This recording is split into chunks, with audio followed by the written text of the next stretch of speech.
Movies and TV have made life in a castle look like an episode of MTV Cribs, provided you're one of the nobles, but it wasn't all feasts and festivals. Castles were dark, dank, smelly fortresses loaded with vermin and disease.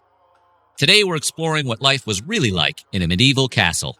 If you were one of the lucky ruling class, you got to indulge in rich wine and the occasional hot bath. For the most part, there wasn't much comfort or relaxation to be found outside of going to church and torturing an enemy to death. Before we get started, be sure to subscribe to the Weird History channel. Oh, and that's not enough. Leave a comment to us and let us know what topics you would like to hear about.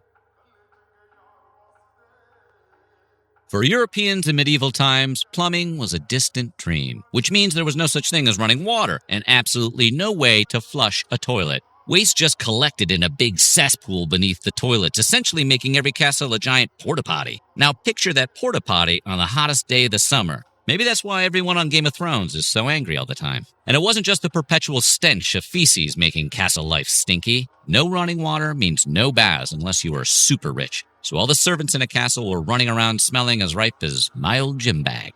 On top of that, the servants couldn't afford medicine like lords and nobles could, so your average castle dweller was wandering around intensely ill and trying to make do with home remedies or praying to God it would go away. And hey, speaking of those toilets, privacy wasn't really a thing in castles unless you owned the place. So when you had to run off to the bathroom to do your necessaries, you'd be doing it on a long wooden bench with several holes cut into it in full view of your friends, co-workers, and really anyone else who happened to walk by. Again, there was no flushing, so your business would just drop down into a gigantic pit of horrors inside the castle. And let's hope you never accidentally dropped your wagon keys in there because you might as well be throwing it into a septic volcano. You know how cramped the house gets when one or two relatives come to visit? Multiply that times 100, and that's what living in a castle was like. Castles required dozens of servants just to maintain the day-to-day workings, not to mention the several generations of the lord and lady's families living there and all of their personal servants and attendants. It was like living in a tiny cramped city, all serving the needs of a single family.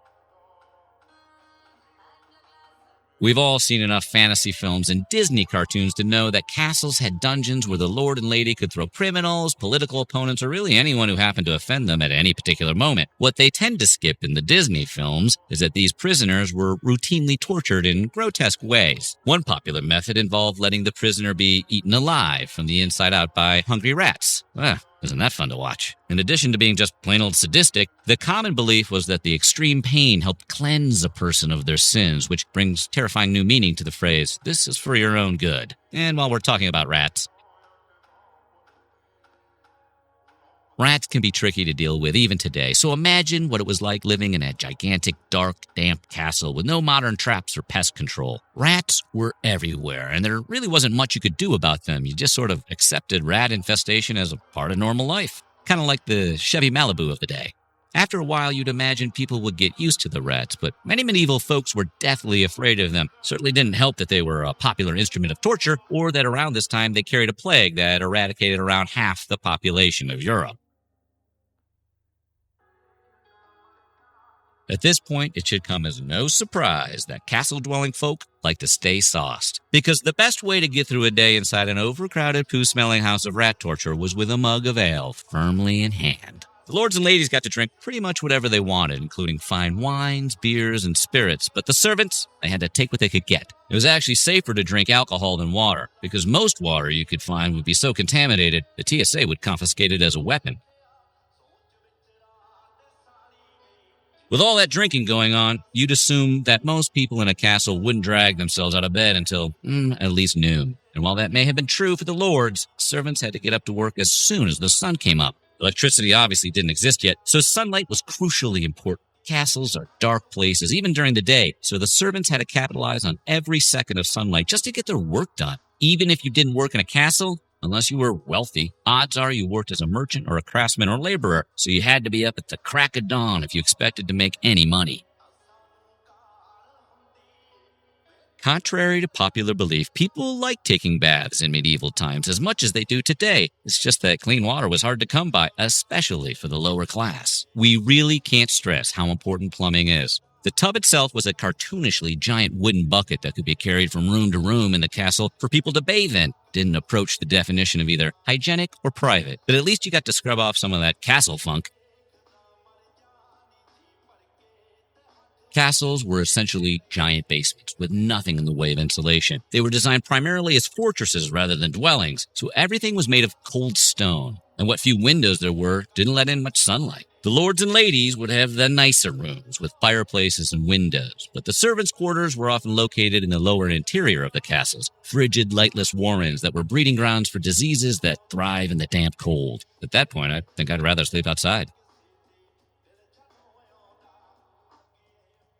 There was always something going on in a castle, whether celebrating some festival or holiday or entertaining a visiting noble family. So consequently, huge, extravagant meals were the norm rather than the exception. If you were one of the cooks, you got to spend all day preparing the feast and then have your own meager meal in the kitchen. Meanwhile, the lords and ladies of the house would entertain their guests at a long wooden meal table with people seated according to their importance. The important people would be seated at the head of the table, while the servants would be tucked all the way in the back, out of sight. Because nothing ruins a meal like having to look at poor people. It's like going to the Waffle House after your wedding, but sadder.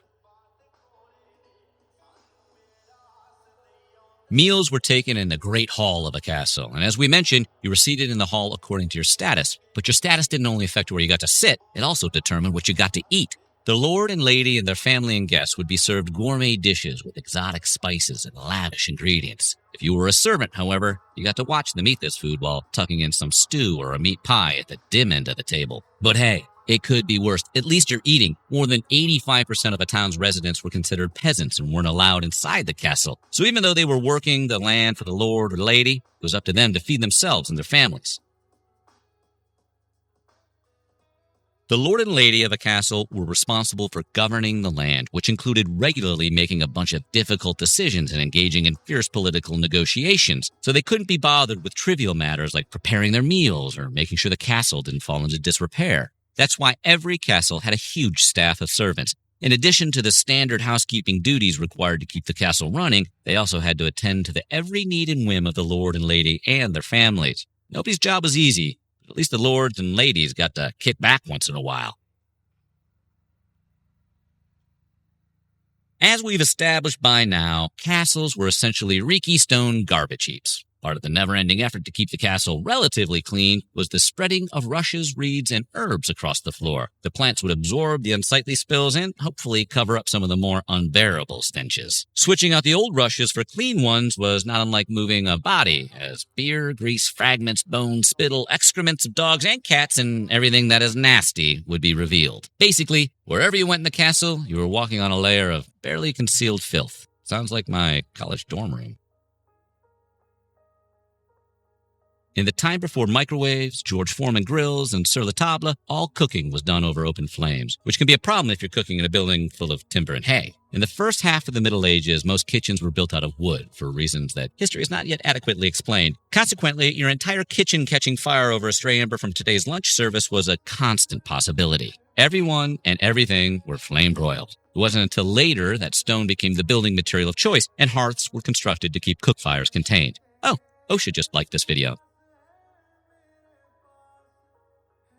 Every castle had an on-site chapel, so the lord and lady could attend morning mass. In fact, along with the great hall, the chapel was the defining structure of the castle. Everything else was constructed around those two primary rooms. If you lived in a particularly fancy castle, the chapel would be 2 stories, so that the lord and lady and their families could sit in the upper level and literally look down on the servants. Look at that poor person. So gross. The Middle Ages were tough, so much so that even the best-case scenario of living in a castle was pretty much a miserable experience. How would you like it at a castle? Let us know in the comments below, and while you're at it, check out some of these other videos from our weird history.